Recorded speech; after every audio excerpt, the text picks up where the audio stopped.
Hello and welcome to episode 110 of the Nerds at Large Gaming Podcast. I'm one of your hosts, Darby Hallman. I'm Jeff Mayo. And I'm... What's your fun voice? Pick a fun voice right now in your head, all right? Okay. I want you to just talk without thinking, okay? Yeah, okay. All right. I'm Jacob Hamill. That is a... Dude, that was funny. I know, ain't I fun? That was funny, man. I cracked myself up. Welcome to the game show where we do the games and talk about games and video games and with our mouths into the microphones and stuff. And Jeff hasn't played any video games because he's been listening to old European men yell over guitars. Hey, the oldest men were American, okay? I have just played Overwatch, which no one wants to hear me talk about, and some Fire Emblem, which no one wants to hear me talk about. Jacob, have you done anything interesting with your life? Really, the only game that I put any considerable amount of time into this past week was Astral Chain. Do you have any hot Astral Chain updates for us? No, just continuing to enjoy that game a whole bunch. I think it's a lot of fun. I think some of its flaws are a little more apparent as I get deeper in. So I would say it's definitely a flawed game, but I'm enjoying it a lot. Yeah, that's good. Yeah, I think the fact that your character is silent is kind of a downer. Yeah. No need for that. Yeah. And then I also think that the ranking system in this game, because it's a platinum game, so they rank you on each fight that you have. The ranking is, to put it mildly, a bit busted. Pretty much, it only grades you on like your how much variety you had in a battle. So if you're switching between your legions and you're using different legion skills, you're almost guaranteed to get like an A to an S+ rank. Nice. There have been fights where I have taken a lot of damage and I've had to heal a lot, or I've even like died and had to use one of my revives, but I still got an S+. And I'm like, that ain't right. That ain't right. I don't know. I bet you used that revive very well. Astral Chain, you're telling me that I'm perfect, but, yeah, but I don't believe I'm perfect. But I'm like, that's you not can't an just S+. say Jacob, you are perfect. Oh well. I mean, he is perfect. Astral Chain says so. It's like an S+ means something, okay? Like you can't just put these things out it's there. Sacred. It's like, so like, there's a bad inflation problem with the Astral Chain ranking. Yeah, a little bit. Because I mean, if you're really into action games, you're trying to get those S+ ranks, and when you get them, you've mastered the game. Yeah, it should mean something. Yeah, more. but I'm getting them, and I've definitely not mastered the gameplay in Astral Chain. These participation trophies. Yeah, really. But I, still enjoying it a lot. The game has a slow start, but I think the gameplay is a lot of fun. I'm enjoying the story. It wears its influences on its sleeve, and it's a bit, corny and very cheesy anime sci-fi, but it's enjoyable. Yeah. Those things, the cheesiness can be very enjoyable if it's done right. Yeah. The protagonist should also be cheesy by talking. Yeah, that's the weirdest thing, because so you pick one of two twin siblings. Yeah. And the other sibling that you do not pick becomes a major supporting character, and they speak. They have a personality, but the one that you pick is just inexplicably mute and does not say This is almost anything. like, I haven't played the game, so I'm not at a complete like I don't deserve to say all the things I'm about to say, but I'm going to say them anyway. Like, this seems like I am someone who absolutely hates silent protagonists in almost any respect, and this kind of feels like one of the absolute worst I can think of in recent times, because there's a version of this game where both of these characters are actual characters. Yeah. Like, there's a version where the woman is, there's a version where the guy is, but when you play as them, there's suddenly this mute, just like aimless, like, I don't know, it's just really weird. Question, Jacob, because I'm not far in the game. I'm still 30 minutes in, like last week. Haven't had time. I saw other people complain about this, and it definitely happened the first 30 minutes. I want to know if this is actually a continuing thing. So sometimes you get choices. Is it pretty much both choices are the same throughout the game? What do you mean by choices? Like dialogue choices? Oh, no, not really. It's mostly if, hey, do you want to continue the story, or do you want to like explore some more? That's pretty much all the dialogue choices do. I can't remember the context, but I remember thinking, these are the same thing. Why even let me choose? Yeah, it's just a weird thing, because a lot of the charm of character action games, Bayonetta, Dante, Raiden, those are all very memorable characters in my opinion, and this character is just silent and doesn't have a lot to say, or doesn't have anything to say, I should say. But yeah, that's a bit of a downer, but I'd still say the positives certainly outweigh the negatives for Astral Chain. Fire Emblem definitely has that a lot too, with just dialogue options that are absolutely pointless. And I'm like, with us playing a lot of games like this, we've learned to just kind of realize what dialogue options mean something and what's just kind of fluff. But like me watching my sister play, like I'm realizing just how pointless a lot of this is because she doesn't know that. So she'll get the dialogue options and kind of like pour over them and be like, oh, I'm really thinking about this. And I'm like, Jenny, this means nothing. Yeah. It's like, no matter what you choose, most of these, no matter what you choose, they're going to say the exact same thing. And I told her, like, I said this, you say the other one. And I'm like, yep, that's the exact same dialogue they said back to me. The most is kind of like picking in Fire Emblem which one you know the character will like so you can get your support. But even that's rare. A lot, like, that's like half of the dialogue. The other half, it's literally nothing changes. It's like completely pointless. That's because you failed at picking the right dialogue. No, I told her to choose the opposite one, and it's the same damn thing. That's because you're different genders. Yeah, Persona has the same problem where the first two things pretty much mean the same thing, and then the third one is just the weirdo option, but the same thing still happens. Yeah. It's something like there definitely has to be like we're kind of going into this, but it definitely has to be somewhat of a science behind this. Like when they make these, it must be like the flow of the conversation. They want you to feel like you're contributing something, but they don't actually want to change their narrative because so many games do this. It'll be like dialogue.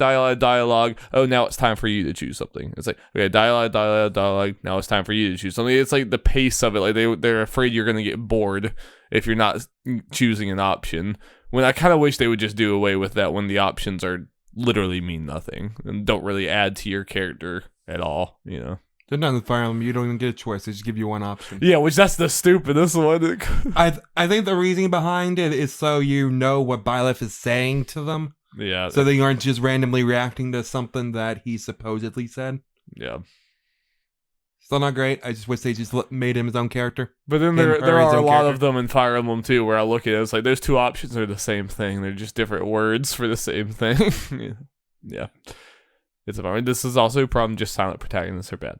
Yeah, and it's really weird in Astral Chain too, because that game has a very defined structure. So the start of a chapter, you're in the police station, and you run around and you talk to people, and then you go out on your investigation, and you're running around the city and you're talking to people, and then you finally you get to whatever is causing the problem, be it a chimera or the person you're tracking, and you go into the frame rate dimension, which is where you fight all the bosses. The frame rate? The frame rate dimension, because it's on the Switch. How's the frame rate in the frame rate dimension? It's really solid. Okay. Yeah, it's a solid 30. But the reason why they have it in the frame rate dimension is because it looks like, that one area in Persona 5. So it's very abstract and there's not a lot going on. So it's a little boring visually, but I get why it's there. It's so that the frame rate doesn't crash when you're in the middle of an intense boss fight. So is it a very self-aware thing? I think it is. I think you see it and you know why it's like that, and why like most of the fights aren't in the big city with all the effects and the lights and that sort of thing. Yeah. But like I said, you do spend a good bit of the game running around and talking to people and doing normal police things, which I kind of like. But at the same time, you're also not saying anything, so it is a bit off-putting. Yeah. Yeah, we need to have that main topic at some point where we just go hard in on like why do we do silent protagonists and like where we could just stop and like where it would be better to just stop. Yeah, I think it definitely has its place in some games. I do too. Like a Fallout game or a game with a lot of dialogue where your choices matter, where it's just not feasible to voice all those lines. I think it's okay. But I would almost even like argue that Fallout is kind of not a silent protagonist because you are saying so much and changing so much of your character. It's just not voiced. But there is so much dialogue in that game, like more than some other games that are voiced. Because you're saying things, you can make your character good or evil. You can do all these things. It's just not spoken. What I hate is like Fire Emblem, where that character is just a husk. I mean, like they say a few things, but it's like nothing of substance. And like a lot of other like JRPGs and stuff like that, like the Elder Scrolls games, I would argue like kind of are not silent protagonists in a way, like, or at least in the like, I've never seen you cry before. I just hate it when the character you're playing is like the most boring character in this entire world. It's Like, fine- that's just a and bummer. fine It's the a point of the fact of, hey, you're just kind of quiet or you don't show emotion, and that's this thing. I'm like, this is dumb. Yeah, Why? that doesn't make it okay. yeah, just because you're aware. Still. And then Persona, where it's like everyone loves you, even though you're just you're this like- mute dude. Yeah, this quiet weirdo. You're this quiet weirdo that kills people with his weird monsters. Oh, it's pretty cool though. So It's like in the beginning of Persona 5, everybody thinks you killed a guy and you just don't say anything. It's like that helps them. That like reaffirms. I mean, have you seen that kid? Like half the time he's making bombs at his desk. Yeah, when you really think about it. I hear he keeps a cat in his bag. He keeps talking to his cat and making bombs at his desk. Making This bombs and guy's- lockpicks. Ooh, boy. All right, Jeffrey. Well, we have some news to get into. We have one other thing, and then it's pretty much just all Nintendo Direct from there. So strap in. News jingle. Jingle, jingle, jingle. Okay, so the only news story is we got a Project Resistance Resident Evil trailer, or a Resident Evil Project Resistance, whatever they're calling it now. Yeah, and just like we talked about, Yeah. we talked about this when this was a rumor or whatever last week, and it seems to be similar to what we thought, but it's kind of a 4v1 type of thing. We just got a cinematic trailer, so we don't have little actually seen teaser. We're gameplay getting yet. gameplay at Gamescom. Yeah, so You it mean might. TGS? TGS, whatever. Nope, we have to wait all the way till Gamescom. Yes. Shit. All right, but I thought it looked pretty cool. Yeah. I was not expecting the 4v1 angle. Mhm. I thought it'd just be 4-person co-op. That's what I thought too. But I think it might be fun. Yeah. yeah, Looks yeah. I really mean, neat. it could be like a Friday the 13th type of thing where it's like the four of us are ganging up on your one friend who, like, one person with a lot of power, four people with less power, and you have to gang up on I them. do like that's- power. Now, the way that the teaser is structured, and I hope this is true, I hope they have the angle where the one guy is like in a secret room and he's like controlling everything, and you got to get to him. That would be cool. I hope you're not like necessarily playing as like a giant monster, like Yeah. Jason in Friday the 13th game. I hope it's more of like you're like pulling the strings like the Wizard of Oz. But what could be cool is if you find him in the room, depending on how quickly you maybe kill him or you don't kill him, he can try to run away, and now you're chasing the one guy. Yeah. I hope he's like there's like traps and stuff, and he can like have an escape route or something.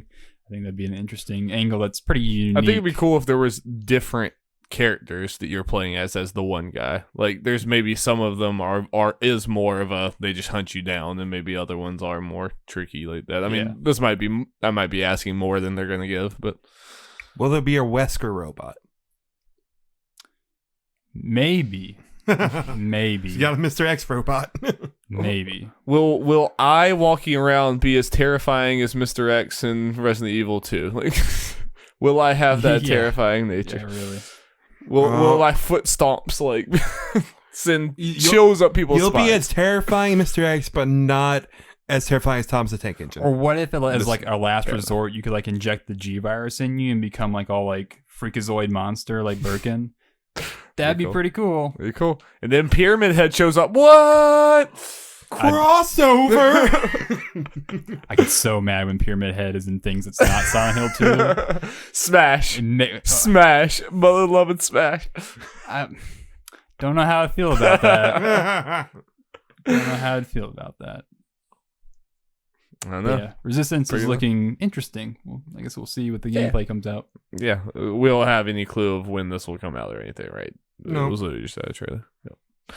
So stay tuned. But Resident Evil's on top of the world right now. So now's the time to try your weird stuff like this. Yes. You have everyone's attention.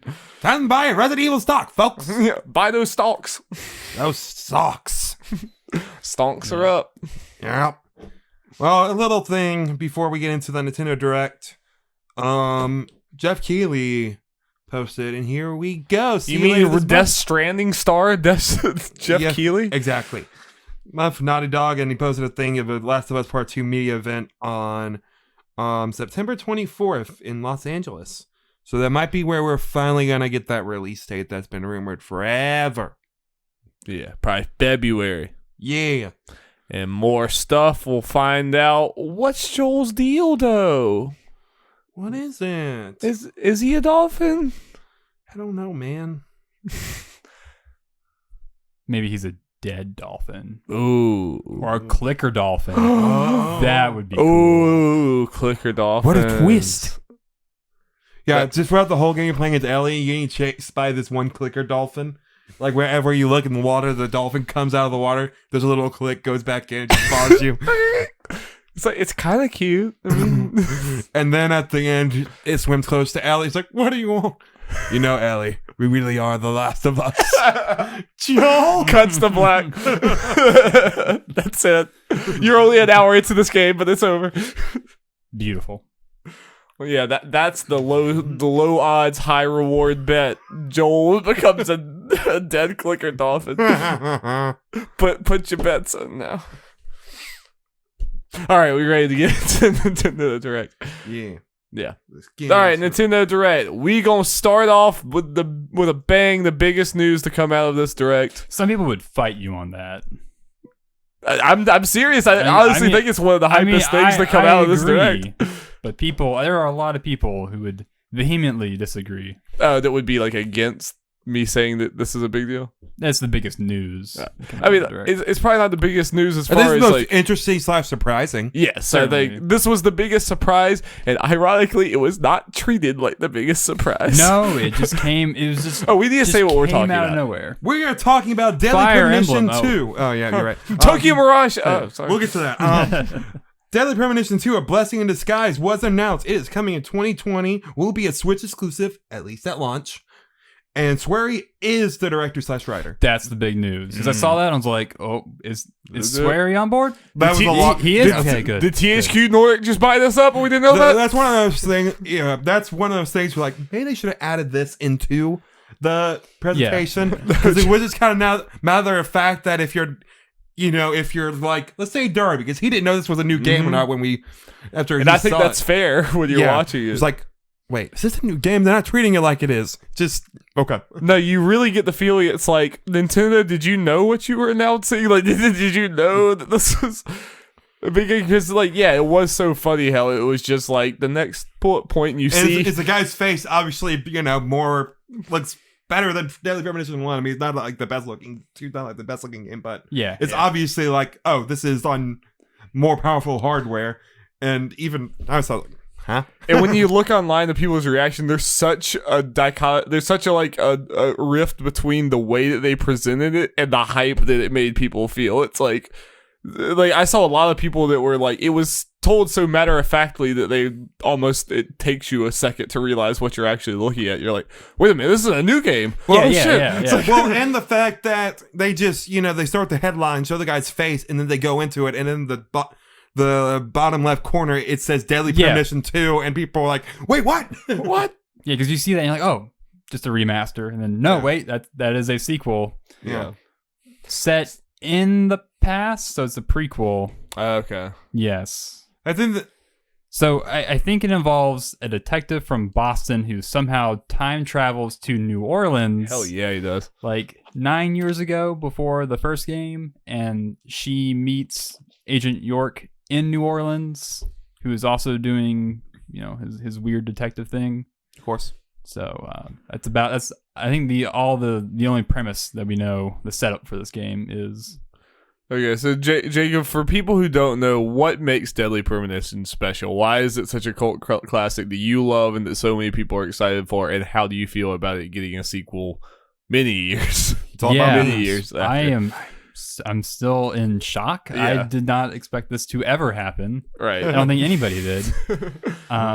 So Deadly, that's a loaded question as to why it's such a cult classic. Part of it, so a lot of people say, oh, it's the room of video games, and that is true to a degree. There's a lot of jank. There's a lot of really just bad gameplay design and bugginess, and at one part they use monkey noises for squirrels, for squirrel noises for a squirrel. Nice. There's a lot of weirdness and a lot of just poor execution. But there's also a lot of charm because you can watch a movie like The Room. And it's like an hour and a half, and you can sit there, and you can laugh, you can have a good time. But you're not playing it. You're not playing it for 30 hours. So, in part, it's also this unabashed love letter to Twin Peaks, and I think it does a pretty good job of capturing in its own way the weirdness of Twin Peaks. So a lot of people remember Twin Peaks for like, I don't know, some of the more horror stuff, the soap opera stuff, but there's also a lot of like really just silliness to it. Yeah. Like at one time there's like the richest guy in town is reenacting Gettysburg on in a miniature landscape in his office. Because he's just depressed for some reason. and so he's role-playing Robert E. Lee. That's his way of coping. Yeah, there's a lot of goofiness to Twin Peaks. And Deadly Premonition does a good job of also kind of capturing that goofiness. But there's also a lot of charm to it. Its characters, of course, are very charming and weird in their own special way. And the game also has a lot of weird ambitions. It's a weirdly ambitious game to where York's beard grows over time. Characters have their own schedules. And so you had to meet up with characters at certain times. You can see characters driving around. Like they'll wake up, they'll get in the car, they'll drive to work, and they'll come back, they'll go to like the diner, and then they'll go home. And when did this game come out? Like 2000, I think. So it was originally an exclusive for the Xbox 360. I want to say in about 2009. Okay. A pretty early 360 game, Yeah. relatively speaking. And then the director's cut came out for the PC and the PlayStation 3 a few years later. Okay. So, It originally came out in 2010. okay. Right, so it was Early 2010. So Right. Not like far off. So it was like, it's a low budget game that's very janky, but also was like trying to do. It's like surprisingly advanced in some ways. So like at least I wouldn't even say like to be- advanced. It just does things that you wouldn't expect. Like oh, you went mirrors for that, huh? Yeah. Like, the game looks like garbage. Yeah. But there's reflections in the mirrors, and like York sleeps under like the covers, which So for it's a just game, like certain things that swear he's like, no, we're doing this. Like, Yeah. we're gonna have this particular thing. like I don't even think Commander Shepard slept under the covers. Like you see what I'm saying? Like there's weird. What I know just Weird from things what I've about seen of Deadly Premonition, there's just so many iconic moments just from the little bit I watched you, like whenever he's talking to whatever that lady. Oh, the and caretaker of the hotel. Yeah, and they're having this like long, prolonged conversation about nothing. And just as the conversation goes, the music gets a little louder. And then then a little getting louder. I louder, think I've seen that. And then a little louder, and then eventually the music is deafening, and the characters are having to yell over the music, and the voice actors are actually like getting louder to get over the music. Yeah. And it's never explained, right? That Yeah, just happens. They're also sitting at like the far end of a Yeah. huge table, and no one's at this hotel. They're like York is the only person staying there, at least in the beginning. And yeah, they're just screaming at each other from across the table. It is a wonderful game. It's not a game that I would recommend, but if you think you can be down for a weird Japanese guy's love letter to Twin Peaks that's incredibly busted but also charming, then you might like. So what do you know from me? Premonition. Would you recommend it to me? No, I wouldn't recommend it to anybody. No one should play this game. But you But should. No one should buy it. I love this game, and no one should buy it. Only play it if you are a weirdo. I'm weird. Fair enough. And Jacob, this is a game that you could buy on the Nintendo Switch. That on is- a modern yes, console. yes. Deadly Premonition Origins was also announced and it is out now. Jacob, that's the reality you live in. Yeah, as far as I know, that's the only current gen console it's playable on. Besides, if you got PC. Yeah, I don't know if you can buy it digitally. But I do know physical versions are kind of getting hard to come by. So, yeah, I mean the Switch is probably going to be the easiest way to play. Is it. this a game that, like, I know you've loved this game and you have like a deep attachment to this game for so long. It's one of the first things when I met you we talked about, and you showed me a lot of Deadly Premonition It stuff. makes an impression. Yeah. Is this a game that you think needed a sequel or a prequel or just another game in it? Did it need it? No, but I'm happy it exists. Yeah. And I if it captures, I think some of the feeling of the first game, I think I'll be happy. And judging by some of the scenes in the brief trailer that we got. I think it just might capture it. It's also set in New Orleans, which I think is a really interesting location. Yeah. So the first game was set in like the Northwest in like Washington, like Twin Peaks. This is being set in New Orleans, and so I hope it kind of plays off of True Detective. Yeah, that was my first thought. So I'm excited to see what Swery has in store for us. Yeah. I like how this was announced like literally right after you get a Switch. Yes, it's like perfect timing. Perfection, yeah. It's like God came down and was like, I will bless you, my child, with Deadly Premonition 2. If you didn't already have a Switch, you'd be getting one now. You have your Switch, now here's your Astral Chain. Yeah. And then, yeah. It's also an exclusive for the Switch, too, which is bizarre. I'm also glad it's being made. It seems like, I mean, it is still just Swery making this independently, right? Right. So it's not being made by his studio, White Owls. It's being made by the studio that made the first game. I don't remember what it's called. I think it's Access Games, which I think has been acquired by a new publisher.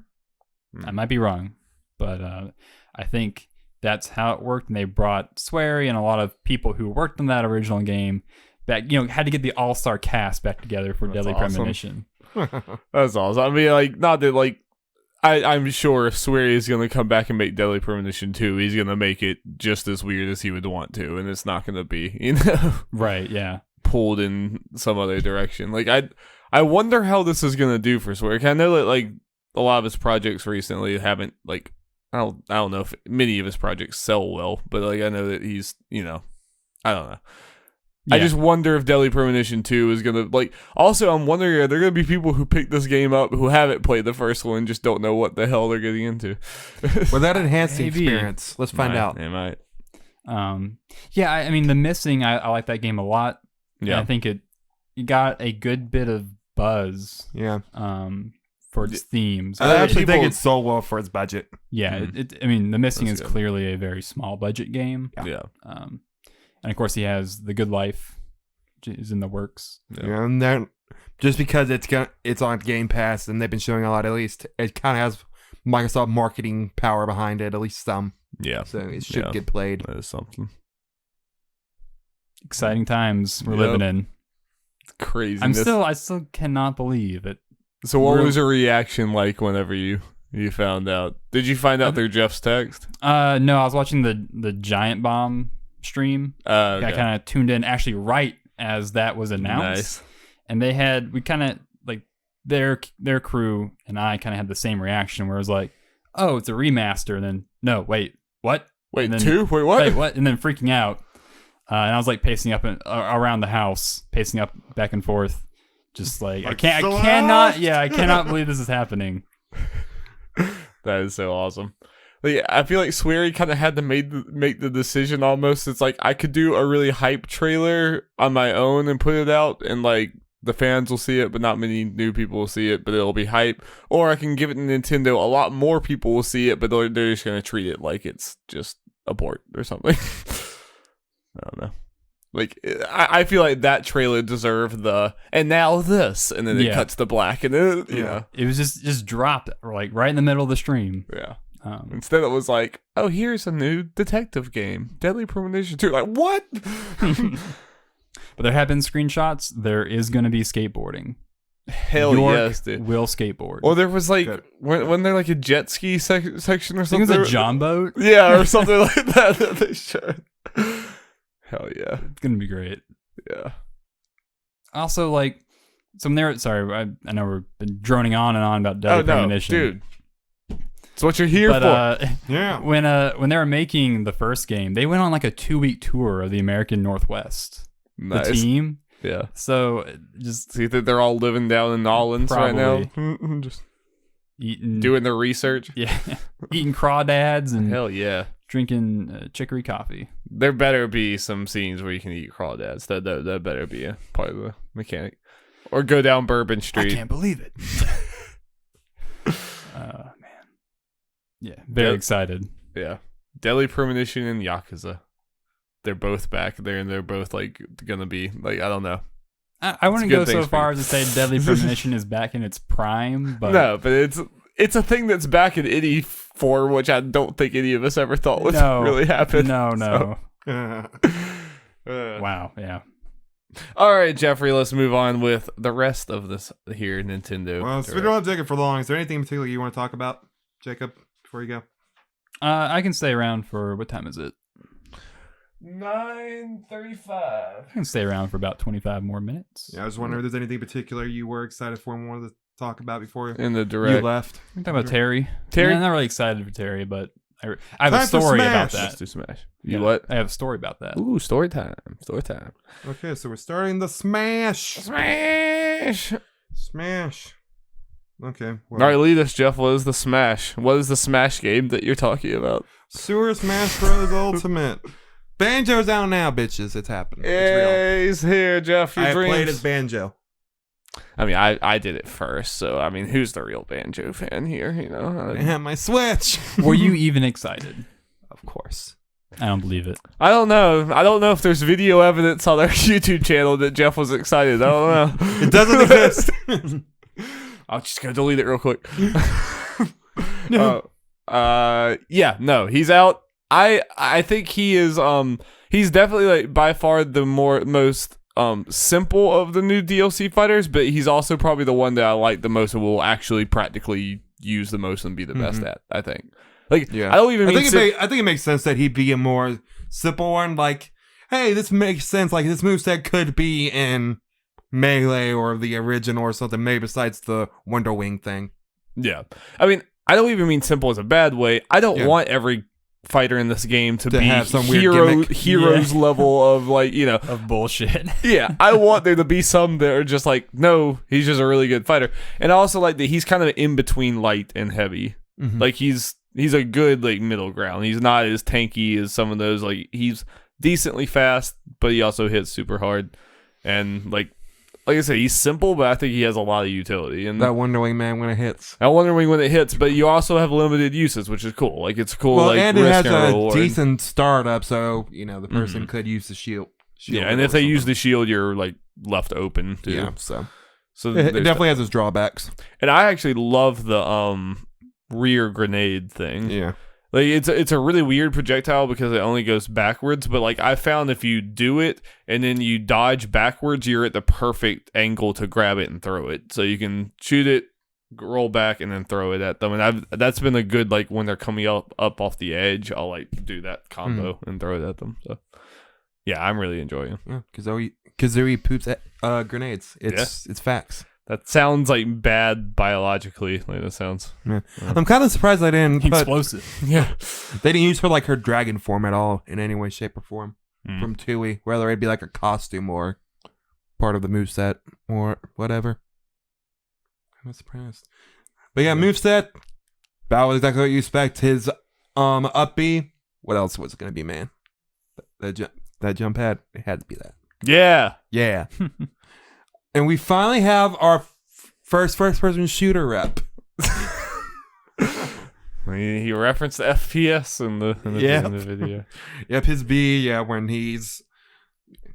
Kazooie launches a couple eggs, Banjo grabs Kazooie like a gun and just keeps on making her shoot eggs. Which also just seems like Kazooie gets the raw end of a lot of these deals. I mean, look at the side smash. Yeah, he's like literally Like the first slam. time, Kazooie's like, ah! Why, Banjo? Why? Good fun. I'm glad he's in finally. I love hurting birds. Yeah. Isn't Good that what fun. we're all here for? Is the hurt birds? And then right after they announced that Banjo was out, they started the new character trailer. And the fourth character. But I was just gonna say, even though I don't really care about this character, I think this was probably one of the best trailers they've ever I done. think it was enhanced by the leak. No, it straight up feels like they knew. Like, I don't think they did, but it goes so perfectly with the information we got, because all the information we got was that it was SNK. So as soon as that started, it was just going to different SNK characters. I was like, did these motherfuckers like leak this on purpose? They know this? Because it really feels like they do. Like, that trailer is so perfect for the little information that we got, because it's like, oh, which one's it gonna be? Who's it gonna be? It's not him. Not her. And it's Terry Bogard, by the way, from Yeah. Fatal Who? Frame. Ooh, Terry Bogard. you mean that muscular Pokemon trainer? He's just Ken with a hat. With a ponytail. Yeah, but yeah, I mean, it makes sense that it was indie Terry. fighter. The only reason it wouldn't be Terry's if SNK had some kind of weird thing about not putting one character, making one character multiple guests in multiple fighting games because they've been spreading, linear their characters out. Terry's in another game, and then they use Geese Howard and Hawamaru from Samurai Showdown and stuff like, and a couple other ones. So, other than that, Terry was always going to be it. He's the mascot. I will say the only thing that's maybe a little bit of a bummer is to like show all these characters like who's it gonna be? Who's it gonna be? Who's it gonna be? Oh, it's the one you'd expect. Like, oh, it's the poster boy. It's like it is a little bit of a bummer to be like to hint all these other ones and then just go for the easiest one. But Yeah. either way, the trailer was super cool. Mm-hmm.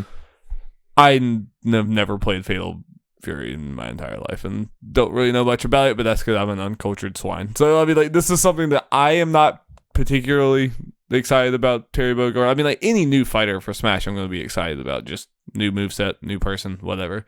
But I don't have any like personal attachment to him, but I completely understand that a lot of people do. And I still respect Sakurai for and Nintendo in general with Smash that they're not always going for what's the most popular character. Sometimes it's like, no, we're just going to go for like we're going to make this group of people super happy. Yeah. And if that wasn't you, then we'll get you the next time. Like, Banjo's not even super, super popular. I mean, like, they could have, with these picks, gone for a lot more just, you know, let's get sales. Let's, like, put out the fighters that everyone wants. But instead, they're just going to make, like, let's go back to the Neo Geo. You know, like, let's do that kind of reference. Apparently, according to Sakurai, King of Fighters was a huge inspiration for Smash. I was actually going to go into that. There's a story circulating that was printed in the wake of this announcement, and the original story was first printed in Famitsu magazine back in 2004. It was a column with Sakurai where he was explaining how back in the 90s he was a little bit of a beast at King of Fighters. I don't know which one, but he said, like, yeah, I was okay. I was winning like 50 games in a row. And he would go to like the arcade parlor, and the cabinet that was set up was that you couldn't see your opponent. And so one day he was just sitting in there, he was winning some rounds, and he was fighting somebody, and they weren't even really fighting back or blocking. And so he was like, oh, what's going on? And so he kind of peeked around, and he saw that it was like this young teenage girl and her boyfriend. And he's like, oh, he felt so bad that he just bodied her. Because he's like, oh, she was probably just coming in there to have some fun. And now, like, I just completely scared her away from, you know, arcades and fighting games. And so that inspired him to go make a fighting game that everybody could enjoy. Oh, okay, that's really cool. So there's a neat little connection between Smash Bros. And SNK. So for all you haters out there that SNK got a character in, just think about that for a second. Well, speaking of Fatal Fury and not playing it, I said screw it and bought a Fatal Fury game on the Switch. I mean, it's a Neo Geo one. It's like $8. I had some credits, so I was like, sure, why not? Cool. People were giving a lot of recommendations of what's the best Fatal Fury / King of Fighter games to, you know, start out with. So I just got one of those. Yeah, no, it's a big deal. I mean, I think especially me and Jeff just generally have the thing with Smash. Like, I'm not going to be mad at Nintendo for putting in a character that doesn't exactly speak to me. Like, you know. There are about 80 characters. That's not even really getting into the clones and costumes and all that stuff. And we got news that we're getting more than just this 5. So there's, and like with the pace that they're going, I think I would be shocked if this last character was a Nintendo character at this point. Like, they're going all the 5th third the party. character pack's all third parties. Yeah, but after that they could go more. But like, I definitely think at least some of the future characters after this are also going to be third party because Sakurai said that, like he even said like this Ultimate is going to be like there's probably not going to be another chance for a crossover like this before. And he said this is representing so many franchises. And he basically said he wants to get more. He wants to see how many more. So I think that means that these future 5 or however many DLC fighters we get are also going to be third parties from different franchises. So I think we have a ways to go with this still. Yeah, I don't necessarily. I mean, I know he said that. I think since they're not doing the character pass thing, obviously they set out for this character pass to be all third parties, and I gotta imagine there'll be some first parties with these extra characters. I don't know. Yeah, I said that. There'll be some. Third parties, probably, maybe. Who knows? I think there will be. I think it'll be a mix. I'm curious how many there will be. Yeah. Because they said characters, so we're getting at least 2 more. Yes. Also, what was up with Sakurai playing Smash Bros. With 2 controllers? Was he just fucking with people? No. He just plays the game like that. Yes. How do you think he tests out the game? Okay. I mean, yeah, because he can't find another guy in the office to test the game exactly. with. He's the only one who can touch He's the the only controllers. one. He's the only one who can make decisions, Darby. This is known. Like that, the whole thing was very weird because it's like you're trying to go for like a casual stream environment, but then you still have like the Nintendo Direct like headers and stuff at the bottom. It's like, and you're playing like the music in the background, and like it feels like we're still in a Direct, but Sakurai is like all loosey goosey. It's like it's kind of lovable, but it's also super 2 weird. controllers on top of each other. And he's going off on weird tangents, but it's kind of weird when those tangents are like translated. And like I always feel bad for the Nintendo translator guy because he just seems like it just always sounds so awkward. So Dory, what do you think they're going to do with the 5th DLC fighter? Because obviously Terry was not one of our predicted. Crash. Think it's going to be Crash? I feel pretty confident about it being Crash. So here's the thing that makes me kind of agree with you as far as, because we said that we thought the final 2 were most likely going to be Crash and a Resident Evil character. Yep. Something interesting development. There were Me costume announcements. There were a couple that were Capcom characters. And up to this point, usually for DLC things related to companies, they've been putting them with a fighter from it. So this could mean no Capcom character, at least in the fighter pass. And that's good.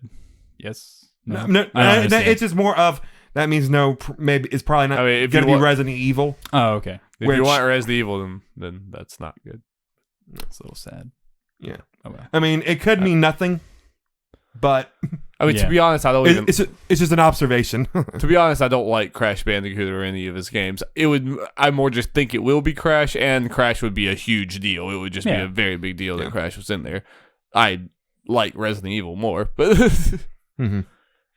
So who knows what they'll do? Luigi for Smash. Luigi for Smash. And also with the now character passing, we kind of discussed it. What do you think they'll do with it? Will they? It sounds like they're not doing a pass and just going to release them more like in Smash 4, where they just released them when they were done, just by themselves. Some of them had stages, mainly the new third parties that, they were new series, so it made sense for them to get stages. Like, will all characters come with the stages? Will it just be the new series, or potentially, let's say, hypothetically, I really do think it's a good chance one of the characters might be Rex from Xenoblade Chronicles 2. Will that get a stage? Who knows? Yeah, that's a who knows. Yeah. I don't think they necessarily all have to. If it's not presented like it is now, right now, it's like this pass with they're all have like the same. It's character, stage, music. I don't think it necessarily has to be that. I think it's just depend on the character. They might I could see them adding some echoes for maybe less money or something. Yeah, I can see that too. I do think it'll be like 4 in the way of definitely characters for new series will 100% get a stage and music and stuff. That just makes sense. Yeah. But so let's say again Rex. I honestly think as long as they're first party characters they're doing, I think he's one of the more likely choices. Sakurai pretty much said he wanted him in. It was just a timing thing because when they made the plans for this, he didn't even know Xenoblade Chronicles 2 existed. Yeah. He found out it existed when everyone else did, when it was officially announced, after the planning was done. So, as far as third parties in the future, I think that potentially people like the Tales of Symphonia rep, what's his name? Lloyd, yeah. I think he's more back on the table than he used to be when we have, additional characters outside of this 5 pass. I think Terry also opens up for the for the third party reps of, hey, they don't have to be the biggest deal necessarily ever or the giant hype thing. It could be more niche. Yeah, it could be more of a niche thing. Classic. Yeah. Yeah. Even though King of Fire is still going and all that, they just announced 15. Yeah. So, but they can be various levels of popularity, and they can come from very different, fan bases. Like a lot of these are. I mean, like between, Dragon Quest and Persona, but then you have Banjo, and then now you have Terry Bogard. I mean, like these are kind of speaking to different audiences. I mean, yeah. And speaking of Terry, I guess we can at least mention this. during the Sakurai Direct thing presentation, they actually showed a little clip of Terry doing a couple moves and the stage. Stage looks awesome. It's just the King of Fighters arena, which makes sense. Yeah, it's cool. And when it says King of Fighters on the thing, it just replaces the O with the Smash logo, which is always fun. And by the looks of it, I don't know, something you guys noticed if you watch it. It looks like before he did one of his attacks, Terry kneeled down, probably meaning he has command inputs like Ryu and Ken. That'd be cool. Cool. Yeah, that would be cool. I think I have no reason to believe the Sakurai wouldn't do that with King of Fighters. Yeah, King of Fighters especially if you're doing character. it with that. Yeah, I like that as a fighting game character thing because we have so few of them. That's all people It's complaining cool about. That's like we only have Ken and Ryu, and one's an echo of another one. yeah. I just hope that they do enough to make him feel very on his own. Like I just hope you don't play him and to be like, well, with Smash being an overall more simplistic fighting game, I hope that you don't play him and be like, he plays a lot like Ken and Ryu. I hope that we don't walk away with that. I don't think that would be the case. Even just the moves they showed, it's like at least look different enough. Yeah. I have faith. Yeah, I have faith that it will be a unique thing. We just get to the rest of the Smash news. Home Run Contest is back, and it is pretty much the final new mode. Pretty much the final new mode makes me think there's probably going to be another new mode. The word. Maybe it's the last big one. I don't know. New Mii costumes revealed. These include Goemon, random, Niche, cool, Proto Man from Mega Man, Zero from Mega Man, Team Rocket from Pokemon, and Mr. Sans Undertale himself, who also comes with a song. Hell yeah. I haven't played Undertale, but just I really need to. Yeah, I really need to. Yeah. I feel bad for Terry because it seems like people are more hyped for this costume than him. But Jeff, a lot of Ness that probably already, is where we are. Yeah. Ness is already in Smash. It's true. But had to get the joke in. it's true. But I went ahead and bought this costume just because out of all the Mii costumes, putting that on him just makes him look more like the actual character, more like he's actually in the game, and it comes. Usually it looks like a godless abomination. Yeah, but that would actually looks like good. Sans. And Megalomania or whatever the hell that song's called, which is good. Yeah, and it's 75 cents. So Yeah, it's nothing. I might get it just for the music track. yeah. So that's the way that goes. It is kind of is pour one out for Shovel Knight and Undertale for just like at least they're in here, but it is in a assist trophy and Mii costume form. Yeah, I really do think if I figured there wasn't going to be any indie reps because Shovel Knight was already assist trophy, but with Sans, who I would say it's probably the most requested indie rep. Like like if I don't think he's even close. Like if you want Shantae in this game, give up. Never. But I don't think as it's happening. a character, say give that, up. but then I know know. unlikely, but We'll see. it's gonna look I would real just be funny in really retrospect. surprised if Shovel Knight and Sans didn't get a character, but Shantae does. That would be. I do find it funny weird. that Terry got in over Tekken, which is a lot more popular, in the fact that the Tekken publisher is working on this game. Never say never, Jeff. It's true. He might not have gotten it over Tekken just first. Who knows? Yeah. What Tekken character would they put in Smash? Hiachi. Negan. No, Negan's my favorite Tekken character. No, you gotta put Leroy Smith. Okay, Yes. I'll accept that. I feel it, but real talk though, I feel like it would be Hiachi. The only reason they would maybe not pick him is because he's in PlayStation All Stars, and they'll be weird about it. Yeah. He also throws children into volcanoes. Which maybe they don't. He has a condone pet bear. It's okay. Balances out. Balances out. You can murder people as long as you have a pet bear. It's true. It is, it is a little Put bummer King in that Smash. every time they have like one of these series, I understand why they do it, but it's always kind of like the obvious choice, But Yeah, I mean, it makes sense. But it makes sense. If they didn't do that, then a lot of people would be mad. But did you guys see T-Pain cosplay as Leroy Smith? No, Yes. but it sounds great. Okay. It's really on Pull point. it up real quick. So we Leroy's- got any more Smash talk? Because we probably need to just go ahead and get into the rest of the Probably do. I understand if you need to skedaddle, Jacob, but that's up to you. As Jeff looks up T-Pain Yeah. with that. Here you go. Okay. Okay. Real quick. That's Return of the actually pretty Oberdin. good. That's pretty good. Return of the Oberdin coming to Switch. Yeah, boy. Getting it. Play that game. It's great. I have no reason to think it wouldn't be fine on Switch. Yeah, I was about to say, control scheme wise, is there any reason to worry about it going to Switch? I played it with a controller on the PC. Okay. Good enough. Yeah. That's all I need. I couldn't think any reason why Switch wouldn't be fine reason. It should be A-okay. Wait, is it on Game Pass? No. Okay. Yeah, For some reason I it's thought it was. only been on the PC. Yeah. I thought it was on Game Pass for PC for some reason. Oh, okay.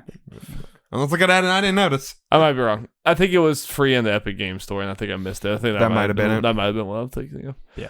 Play this game. It's really, really, really good. Yeah, that's what I hear. By the guy who made Papers, Please. So you know kind of what to expect as far as the Well, I've caliber. heard like the weird thought puzzles. It sounds like a very unique puzzle game in a way. Like, Definitely. it's like, yeah. Yeah. You got anything else? I think that's about it. Are you gonna stick around or are you going? Should probably head out. All right. Tis a Monday after all. It is a Monday. It's getting late, but me and Jeff are in it for the long haul. We're dorks. We are dorks indeed. So Jacob's about to go. Goodbye, everybody. But don't touch that dial. And we're back. We're back. We finally got rid of him, Jeff. Nerd. Now we can talk about Tokyo Mirage Sessions in peace. We'll get there. Now we're going to go in order.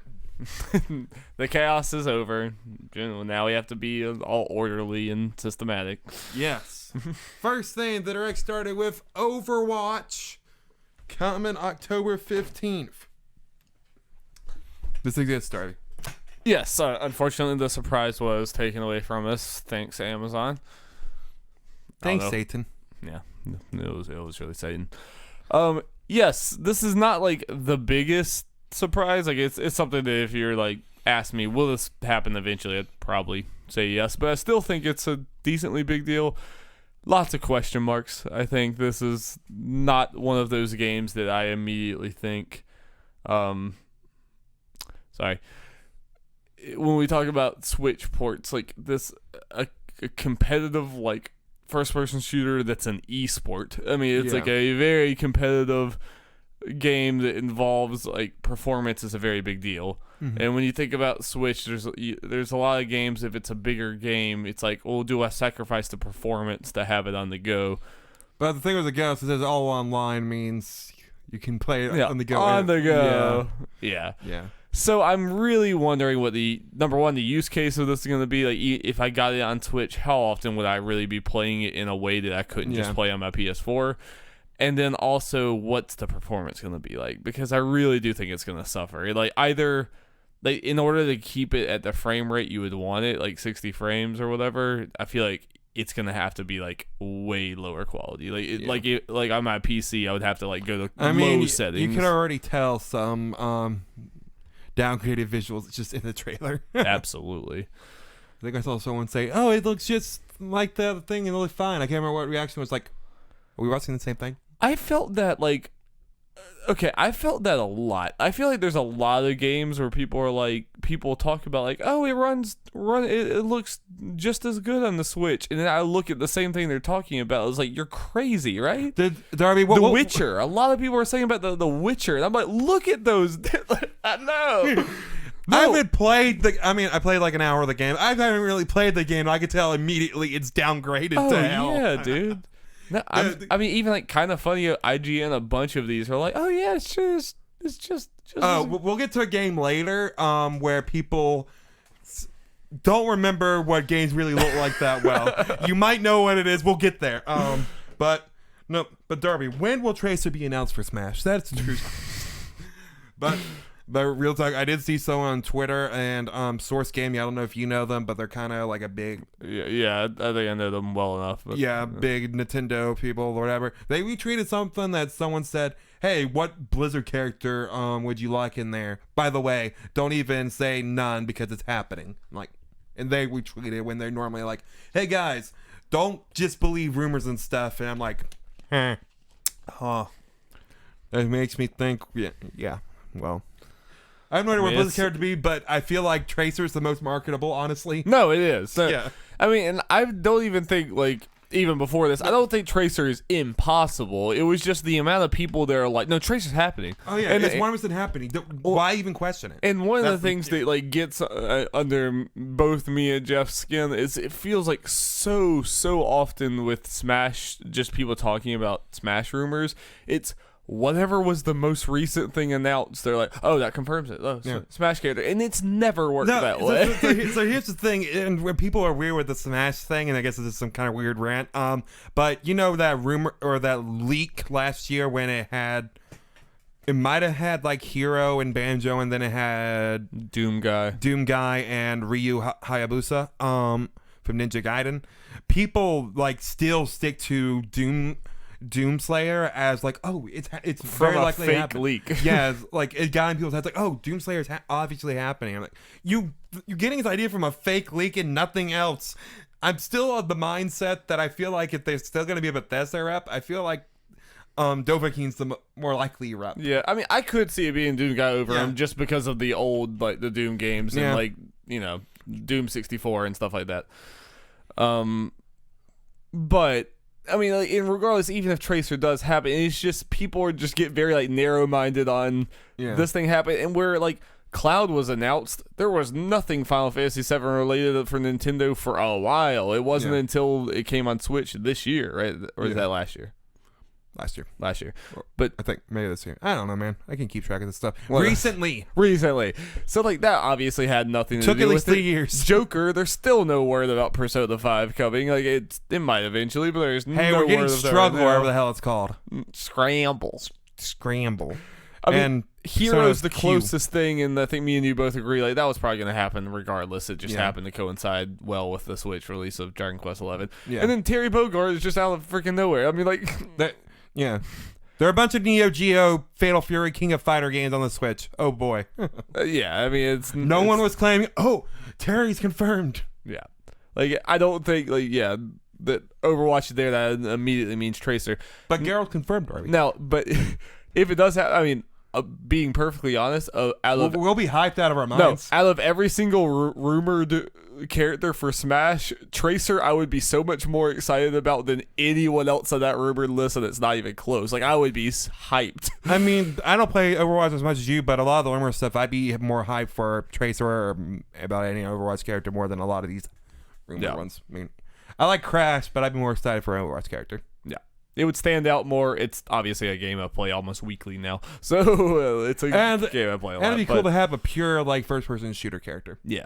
I mean, we technically have Samus who has first-person games. Which I also saw a lot of people saying, like, but Tracer doesn't have enough moves to make a Smash playlist. I'm like, are you kidding me? It's like she has more than enough. Like, he's made movesets for Wii Fit Trainer and Isabelle. Yeah. I mean, this is someone who blinks around and can, like, throw pulse bombs and do all this. Like, she has more than enough. She's made more, yes. And thing is, pulse bomb is her ultimate, and the game, they can just make that a special and just have the final Smash being the Overwatch team coming in. Everyone comes and because it's a team thing. Just have 5 other ones that are canonically in Overwatch with Tracer. So like Winston and Mercy and stuff be the final Smash and represent the whole 16-person team thing. Easy money. Easy clap. How did we get on this? Because Overwatch was announced for Smash. Oh, right. For Switch. Okay, moving on. Luigi's Mansion 3 introduced new floors levels such as a tomb, a dance hall, and a pirate-themed restaurant. Ooh. Also announced a new party mode, Scream mode. Party mode. Ready to party? Yeah. So, I mean, what you think? I think it looks really good. I think this game's going to review very well and sell very well. Still not planning on getting it. And a lot of that just has to do with games. Too many games around. But yeah. I was interested when it first announced, but there's too much between now and forever. But I do think it looks really good. I mean, it visually looks good. It looks like a lot of the little, like, they're not mini games, but, you're doing a bunch of different things, and they all look fun, Yeah, the party mode games or whatever. Yeah, I just mean in this game in general, just, like, going through. And I think they're being very inspired with making each different floor or whatever a different kind of theme. Yeah, that's cool. The ones they picked so far look really neat. Yeah. Yep. Wondering, like, how long this game will be. I don't know. Like, I would hope not too long, but I imagine I have some like replayability with collectibles and whatnot. Luigi for Smash, Darby. Luigi for Smash. You heard it from Jacob. Yep. Lock it in. Lock it in. Next game, Super Kirby Clash, a free-to-start Kirby game out right now. Which is kind of a bad time. I don't know. I don't like this game. It's a free-to-play Kirby game. Yeah, this game did not look like. I mean, here's the special. thing. It's pretty much a port of a 3DS Kirby game. That's the exact same thing. See, I didn't even know I that. think it was literally called Kirby Clash. They just added the super to it. So It looked very basic. oh, it did. Yeah. And boss fights aren't completely why you love Kirby in the first place. Yeah, So- that too. It being all boss fights, it's not exciting. Yeah, but free to start, so whatever. You can give it a shot, I guess. Yep. I won't be doing that. I won't be there. Trials of Mana remake coming April 24th, 2020. This was already announced, I think, at Nintendo's E3 Direct, but now we had a firm date. Yeah. I'm really happy for people who, obviously this is a big deal for a lot of people, and if it was something I was into when I was a kid, I would be looking past this. But as someone who is just walking into this first time, just seeing it in a direct, holy shit, that voice acting was horrible. Yeah. And it does not look visually very good. But I completely understand that if you grew up playing this, you're like, oh my god. Seems they carried over the art style. Obviously it was not, 3D necessarily like that. The whole game. But they kind of translated the art style. They, the promotional stuff is just translated over, which is cool. But yeah, they do look weird. And especially just the voice acting, whatever line they had there at the end, I'm like, oof. And that dragon thing freaks me out for some reason. It just looks too much like a person. Next thing. Well, we talked about Return to the Oberdin. We're both probably planning on getting that. Yeah, I've been wanting to play it for a long time anyway. Yeah. Little Town Hero. We finally got more information on Town. It's coming October 16th. I don't know if the fact they finally gave it a name, an actual gameplay thing, is And coming it out comes in a out month. next month. Yeah, I don't know if that's a good sign. No, probably a bad sign. I mean, honestly, it does not look fun to me, but It's I don't like being this guy because you can probably make the same claims for me, but it seems like one of those games where people are mainly only interested in because it's a Nintendo, like And exclusive, Game Freak. yeah, and Game Freak. yeah. Here's the thing: the idea of the battle thing seems pretty cool. The fact that you're kind of moving around town and getting help from villagers and kind of using that as a strategy thing seem cool, but the marketing for this has been very not good. Terrible, yes. I mean, like, even from that trailer, I'm like, this game's coming out next month, and I still don't completely understand what I'm looking at. Like, I see a bunch of bubbles. This game was announced. What I think was the last September Direct. Yeah, that sounds about right. It was around this time last year.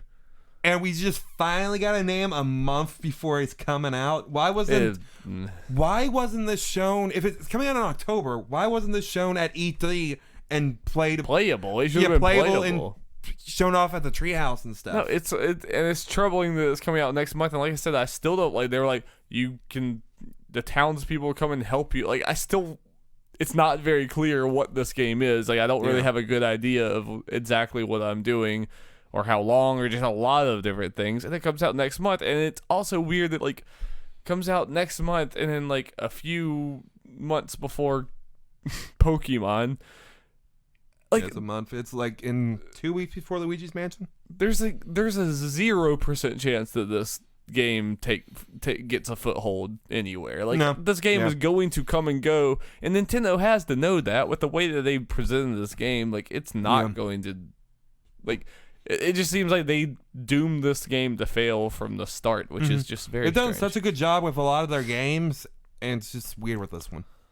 Yeah, like, I guarantee you, just no one's gonna be talking about this game when it comes out. Like, maybe for an instant, and then it's gonna be.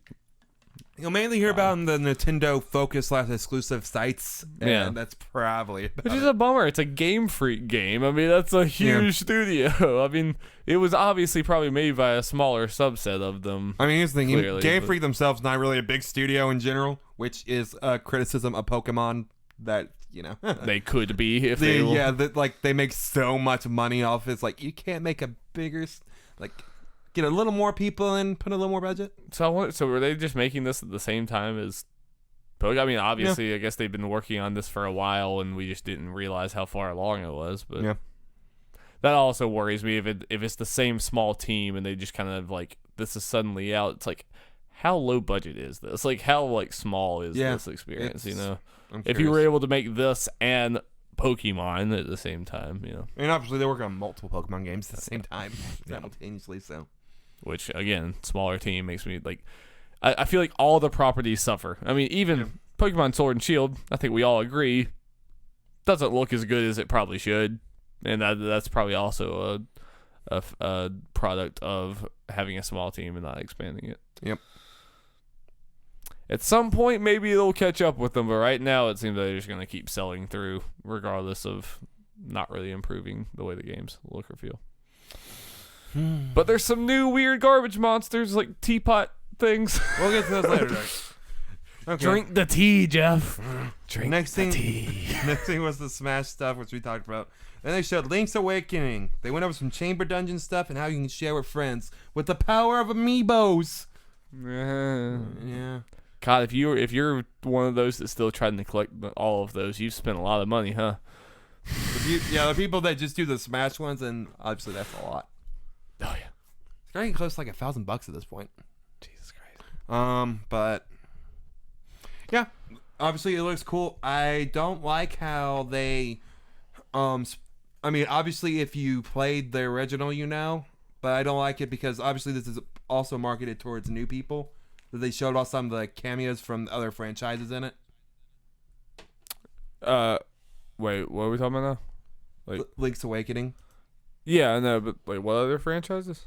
I mean, like there's Mario stuff. And yeah, well, they that was the first trailer showed that. Yeah, but there was a couple other things because they showed a lovable little pink puffball. Oh, okay.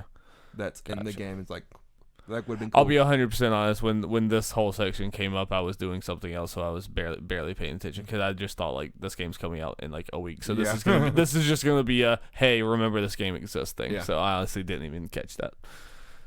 But yeah, I guess that is a bummer, isn't it? Yeah. I have seen some people say like I'm clueless enough to where, like honestly, very few spoilers are gonna get through my head. But I've seen a lot of people who play Link's Awakening say that some of the marketing material and stuff, they're like, "Whoa, don't show that!" You know, I've heard a lot of people are like, they're almost treating this like you've already played it. Mm-hmm. Yeah, which a lot of people have. To be fair, it's an old game. It is pretty old. But no, I think that game's gonna be fantastic. Problem is, I don't think I'm gonna be able to get to it right away. It makes me sad. Oh God, no, no. It would be irresponsible for me to get to it right away. Yeah. So wait for our review talk some point this year. It will happen. Probably happen. Yeah. Next to talk about Dragon Quest XI S Echoes of Evolution of Age Definitive Edition. No new information. Just hey, reminder. This thing, I think they just pretty much like, hey, all those people who might be more interested because Heroes in Smash. Here's an overview of the extra stuff in this game and all that kind of stuff. I feel like we've had like 3 different Nintendo Directs of getting no new information, but just like, hey, remember Dragon Quest XI? Yeah. So, I got that demo. Played like 5 minutes of it. I plan to play more. There's no. I stopped because it was like midnight and I was sleepy. Apparently, like a 10-hour demo. I heard people said that they like. Man, they're letting you go in, but it's a very long game, so it's not like you're. Someone on kind of like the kind of funny Facebook group was like, "Well, I guess I'm just gonna buy it now. I put 10 hours into it into this demo." Hey, it's smart. Yeah, no, because 10 hours is fucking nothing. Yeah, the length of that game. Yeah, but that is strange though. Hey, apparently it seems to be working like for people who would be interested in the game. So no, I want to play it. It's just, it's just so much else, and it's so long. It's true.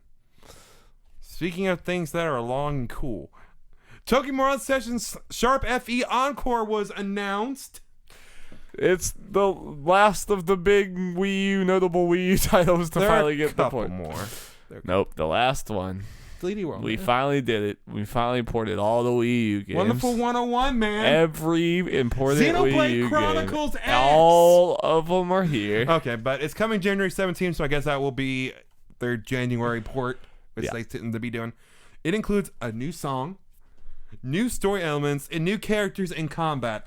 By looks for they're not party members, but you can do things sometimes when you're attacking. Party members can join in, so they seem to be like that. So like. Tiki and a couple other characters will join in and do attacks. Okay. Now, Jeff. So Darby. There are times that I can get into games that kind of have garbage throwaway stories, or there are anime nonsense even sometimes. If either like there's another hook to it that I really enjoy, or just they do the anime nonsense in a fun way that like I can look past the wildness of the story, or sometimes the wildness of the story can like add on to it. There are other times where I absolutely loathe these things. Mm-hmm. I love Persona. I love the style of Persona, and I even love like some of the wackiness of Persona. And like I kind of love how batshit insane the story gets, but it also like kind of feels grounded. But like it's a good happy mix, and just the style is just so damn good. Is there would I like this game? Like, Maybe. Is there a chance I would like this game? I think there's a chance Because I am actually interested in this game. Like, just from music wise, I've listened to the soundtrack. Music is fantastic. The music is phenomenal, and like just some of the design of the characters and stuff I'm into. I'm just worried I'm gonna get in here and it's like, oh, here's a bunch of just fan servicey nonsense that's wasting your time. It obviously has some fan service stuff, but obviously has the context of the industry and all that kind of stuff. But I don't know. It's a very fun game. The characters are fun. It doesn't take itself really that seriously as far as that stuff, and that was a positive for me. Obviously, it went too dark, the whole dark, all that kind of stuff. But for the most part, it was a pretty light story. It was just fun, and I think you'll really like the battle system. Yeah, that's important. It's very Final Fantasy X-esque. Okay. With the whole, you can sub the people in. Yeah, and sub out people and, in, and has the weapon triangle of the old Fire Emblem game. So you got to switch them in, and magic weaknesses, because each character has their own magic affinity as well. Yeah. So it has like Shin Megami Tensei Persona like weaknesses. Yes, and stuff I think it does a really good job of combining like the turn-based stuff of Persona and then adding the Fire Emblem elements in. And obviously you have the Persona S Fire Emblem characters that obviously do moves and stuff. Yeah, you can use with that as well.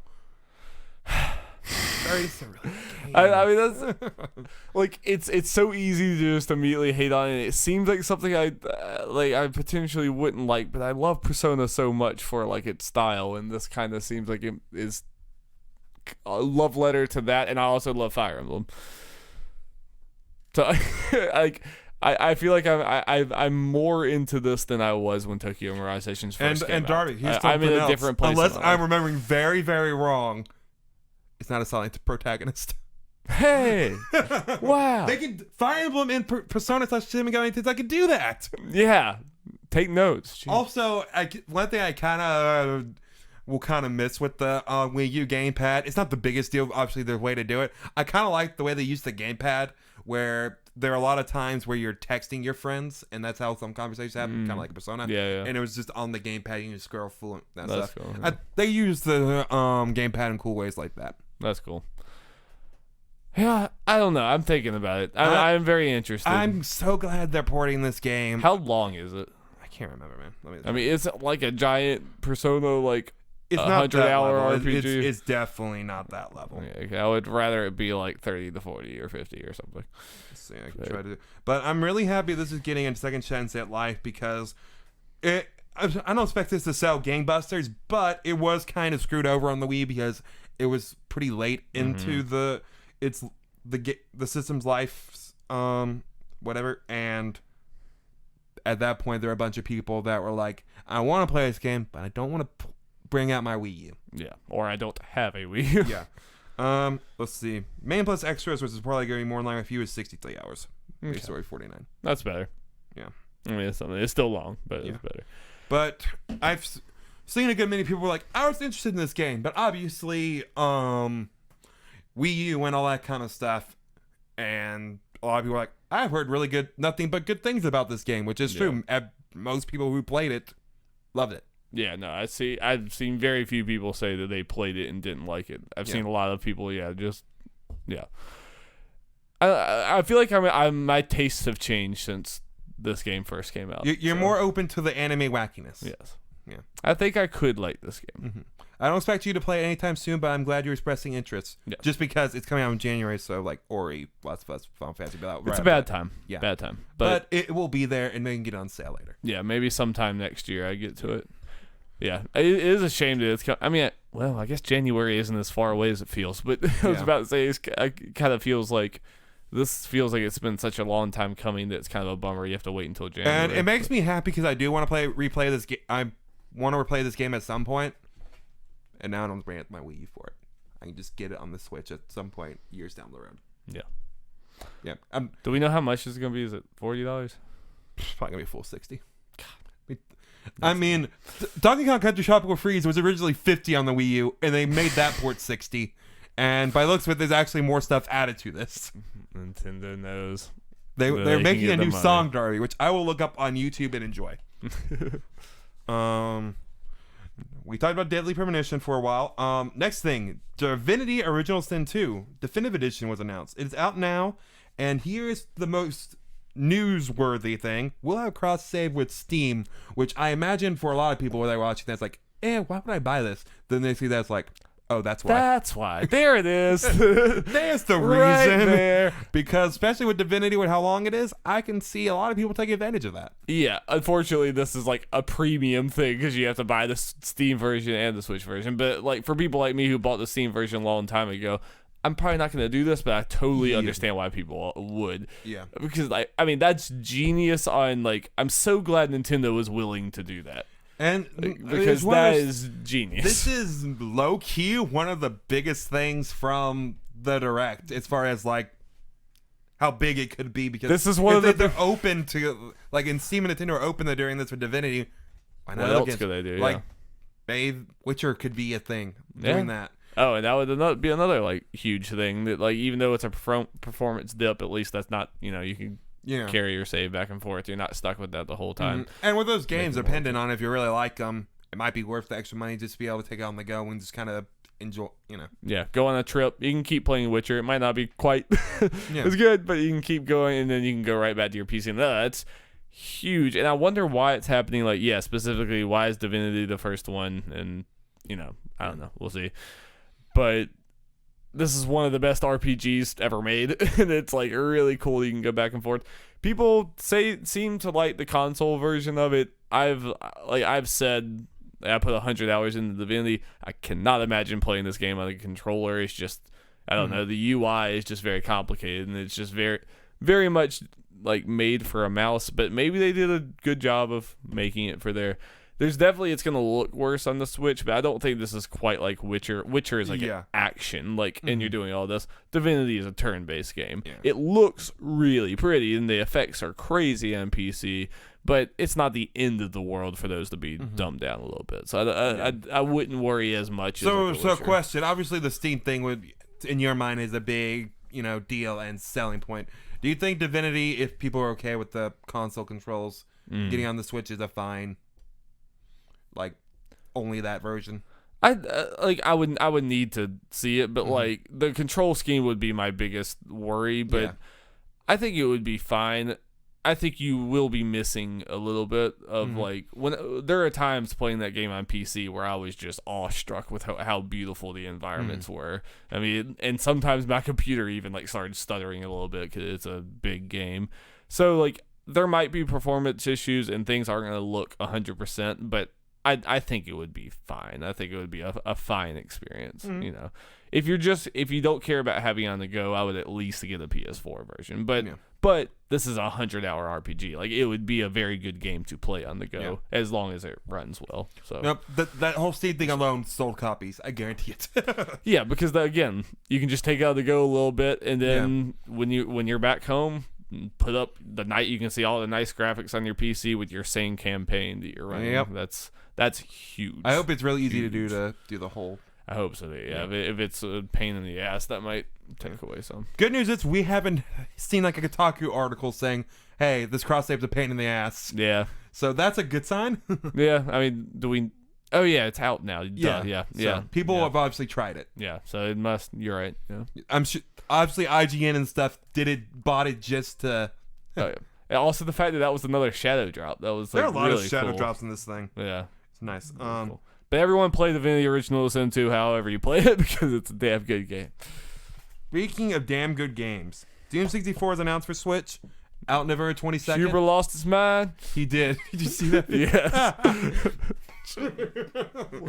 That's great. Falling all over the place. Oh, speaking of that, this is very random. I know people won't get it. Did you see the podcast for this week? Yeah, or I listened to it, yeah. Did you listen to the messed up one? Yeah, where it was Kyle and Brandon. No. The actual messed up version, or it may not be available for you. Maybe Patreon. Yeah, they said they were gonna put it up on Patreon. So did they have a backup audio or something? Is that what? I guess it was the audio from the Karen. It's not good. I need to show you a part. Okay.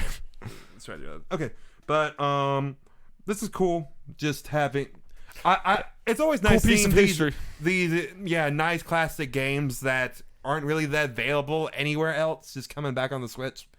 Always nice.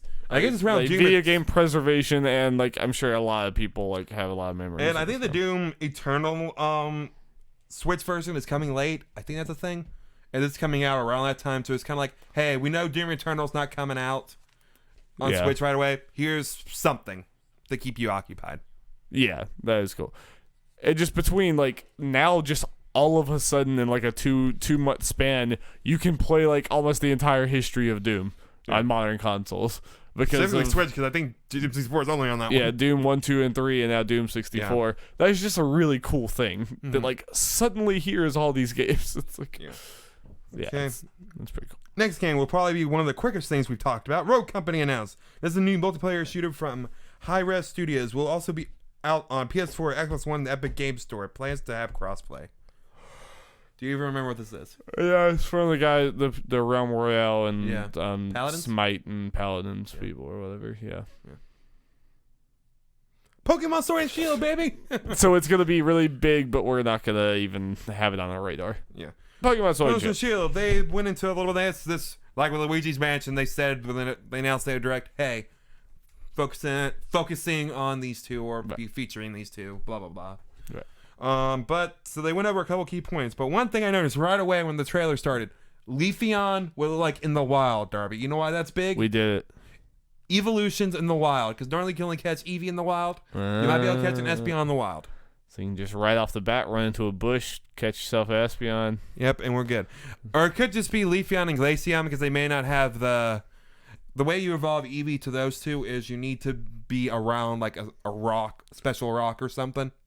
And that special rock. Yeah. And they may not be in this thing, but whatever. That's a cool thing. But they went over customization details and stuff. You can change your clothes, hair, makeup, etc. So for people who play Pokemon, it's easy to notice that, hey, this is a lot more in-depth than the previous ones. Like, hey, you can change your hair instead of it just being the generic thing and all that, which is cool. And you're able to change eye colors and the girl's makeup and all that. So that'd be fun. Baby steps. Baby steps. Stuff that's in most other games, but cool. Let's be happy about this monster blockbuster franchise finally doing things that other games have been doing for decades. Hey, they've had this. So making it better. Pokemon Camp, where you can hang out with your Pokemons while camping. And you visit other people's curry. And cook curry. Yeah. Yeah, this seems very shallow. Yeah. But I mean, sure, cool. New Pokemon announced. First one, Poltegeist. It is a ghost Pokemon that lives in a teacup. The way that they word these, they have to know what they're doing. It's like, he's made of tea, and if he likes you, he'll let you drink a little bit. It's like, oh, God. You know what you're doing. Yep. Like, drink his body tea. Seems neat. I enjoy puns. That's pretty good. Next one. But he's made of tea, and you can drink him. Yep. But only if he likes you, he'll let you drink a little bit of him. I mean, this is you're gonna have Britain. a sip. You needed a teacup. You're gonna have a sip. Yeah, gotta have a sip. Cramorant, a flying water type Pokemon. When using surf or dive, it catches a fish, and then he will throw it at opponents if the opponent attacks him. Mm-hmm. So if you look after he does surf or dive, he comes out with a fish in his mouth, and you see like the head of the fish wiggling in the back of his head. That's funny. And the tail outside of his mouth just wiggling around, and his mouth just wide open. Yeah, I'll be 100% honest. After the tea got my attention, but other than that, I didn't pay attention to this. So if this Pokemon seems neat or anything, probably will not have it on my regular team just on the basis it's a water Pokemon. I already have Sobble, man. My boy Sobble. Yeah, because we got Grookey in that Nuzlocke. Yeah, we could have this in the Nuzlocke. we'd be throwing fishes all over the place. In the Sounds fun to me. Yeah. Okay, so that's all the Pokemon stuff. Neat. It kind of worries me the little amount of Pokemon they've announced up to this point. Normally they've announced a good bit more. Maybe they're just gonna try to save it this time. They don't do that. New Nintendo, Jeff. It's a new day. This isn't Nintendo though. This is Game Freak, Dude, the right. Pokemon company. New Game for it's not a new Game Freak. It's not never. a new game. Okay. Next thing, they talk about Nintendo Switch Online, and the main thing that everyone cares about, they added Super Nintendo games. Finally. Yes. Let's go with that. Let's start. Yeah, I'll just say that it just kind of feels like a bummer that like I don't like. Obviously, it's cool. It's happening or whatever. But I just hate the way they're doing this. Where like we have to just wait for all these like this year's the NES, and then you have to wait till next year. And we're just gonna like slowly churn all these out. It's just kind of like the Virtual Console was just so much better. But anyway, Yeah. so you get a lot of at least free this games. is- yeah. Yeah, you get a lot of free games. Games added. Brawl Brothers. No one's ever heard of that. Breath of Fire. I played that when I was younger, and I liked it a lot. Okay, cool. It's nice to have a full JRPG on this Yeah. service, like right off the bat. Demon's Crest. For people who don't know, you play as Firebrand from the Ghouls and Ghosts or whatever franchise. Yeah. I heard about this. I Yeah. heard you were talking about this. Which That's- that's cool to make a whole game off of an enemy. Yeah. From. Where's my Goomba game? That's what I'm getting at. I mean, I want to be Chain Chomp. But Yeah. It's true. That's the sequel. Goomba and Chain Chomp's Yeah. adventures Yes. through New York City, Yes. fighting crime. New Donk City. New Donk City, fighting crime. Yes. It's what we all want. F-Zero. No duh. Yeah. Did I put that on? Yeah, I had to. Joe and Mac 2. Lost in the Tropics. What's Joe and Mac up to? I don't know, man. They're lost in the tropics, you know? Kirby's Dream Course. Nintendo seems to love that game. God, I don't like those games. Kirby's Dream Land 3. Apparently not a great one. I can't remember. Kyle Bosman said it wasn't a great win. That's enough for me. Pilot Wings. Yeah. Not for me either. Star Fox. Starbucks cool. The biggest game of all. Stunt Race FX. Stuff race. Yeah. Yeah, Stunt Race FX. Andre Seeger's. He died of happiness.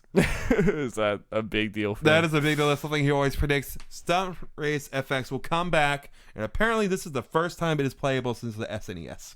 That's cool. Yeah, it's cool with games like that. That like. And yeah. honestly, it looks good.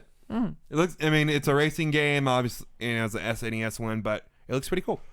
Cool. We can mess around with that one. Super Earth Defense Force, not connected to the. Yeah, so what is the deal with this? Everyone keeps saying, when I hear people talk about this list, they talk about this and they say it's not the EDF, So, like, what is it? Is it just a completely different thing? I don't know. I didn't really look at the gameplay. I just thought the thing is like you're just in a spaceship or something. That's weird. Yeah. So, it's weird that it's using the name. Yeah. Maybe this one was first for all. It might have been first, yeah. Then it's weird that it became Yeah. that, either way. Super Ghouls and Ghosts, because why wouldn't it be?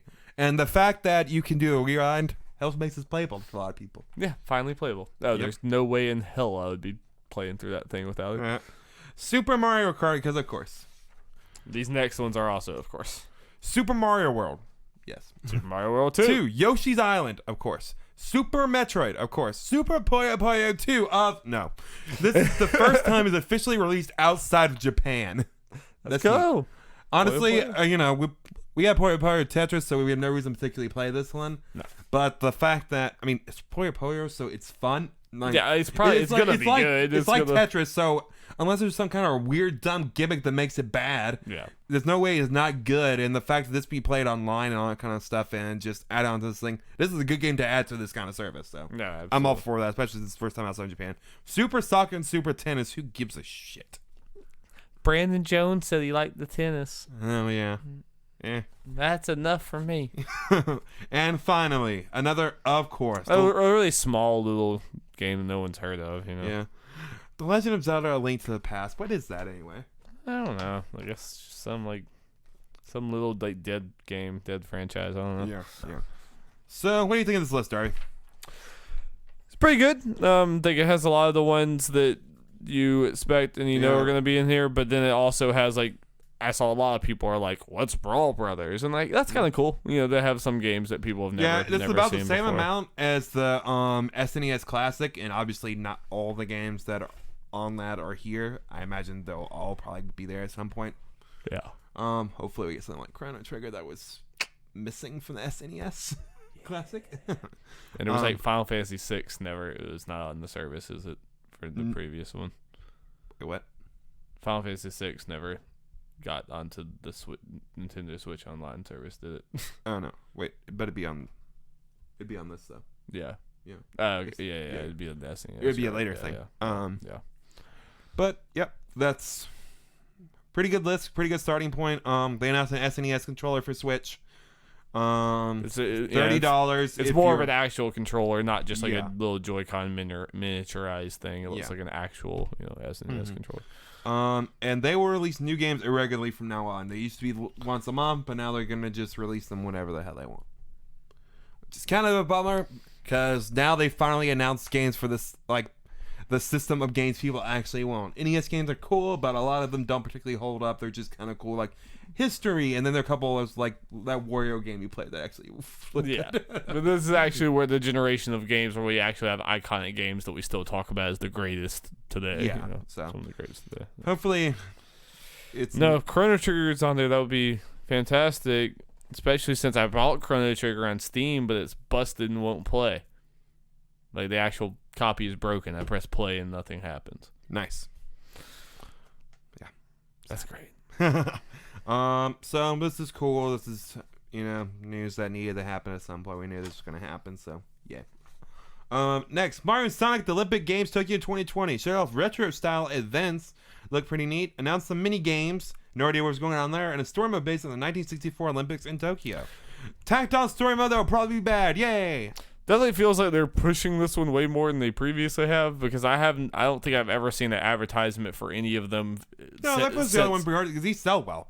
No, they sell well, but I mean, like, I have never seen them like in directs and like being advertised to me all over the place. Like, I feel like these games always come out, but I just not even aware that they do. This one is like one of the first ones in a long time that I am seeing. Like, I know that people buy it. It's just me and you are not the ones. Yeah. But this one, I feel like I've seen advertised multiple times now. I thought they showed the other one in the directs. I guess I'm wrong. I literally couldn't even tell you what the other ones like look like. You could have told me these games stopped happening, and I wouldn't have been able to tell you one way or another. But then this one, I can't. Like, I've seen it everywhere. I've just seen it advertised all over the place. So I think something changed. I think I am right in the fact that they're pushing this one more. Switch games sell. Yeah. But game was good. Not something we're gonna get, but it looks like it'll be fun for people who want to get that. Dame Next Machina, because of course they gotta talk about this because it comes out this week. No one's talking about it. They announced a prologue demo. It's out now. Progress carries over. This game's gonna bomb. Yes. Okay. It deserves to. It's a bad game. Star Wars Jedi Knight 2 Jedi Outcast. Out September 24th. This is an old Star Wars game. Yep, a lot of people are super excited. God, it looks terrible. It just looks janky and bad, but I understand that it was a cool pull for a lot of other people. But look at it. It looks like a shitty fan-made game nowadays. I'm sorry. It just looks bad, but a lot of things I like look bad too. I mean, it's old, so I get. Then we got the montage. Well, I guess technically not, because they showed was technically not part of the montage, Witcher 3 and that kind of stuff, but I'm kind of on montage. Nothing too interesting, but for some reason they highlighted Devil May Cry 2. And only Devil May Cry 2. Yeah. Like, of all the Devil May Cries. See, I think what they're doing, they're releasing them by themselves, and they're doing it in order. They already released one.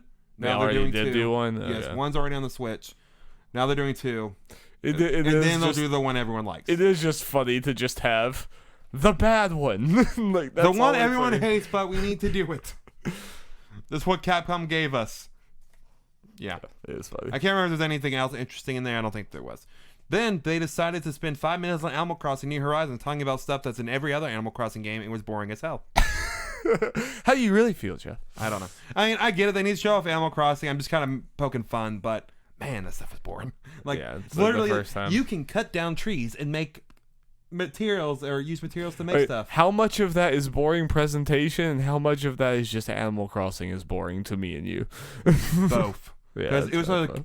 Because I know they do that with, other stuff in this, but it felt like it was amplified in the Animal Crossing presentation, just the way the girl is speaking, talking to me like I'm a 5-year-old. Yeah. And I get it. Animal Crossing needed times a giant game, but using the more interesting things. I mean, like the multiplayer thing, I get it. The showing kind of showing, hey, 4 people can play on one console. Hey, 8 people can meet each other online. That kind of stuff. Cool. But they even said, hey, this is stuff we announced back in June. Here it is. Like, oh no. Oh yeah, didn't she say like, yeah, we're gonna summarize what we announced or something?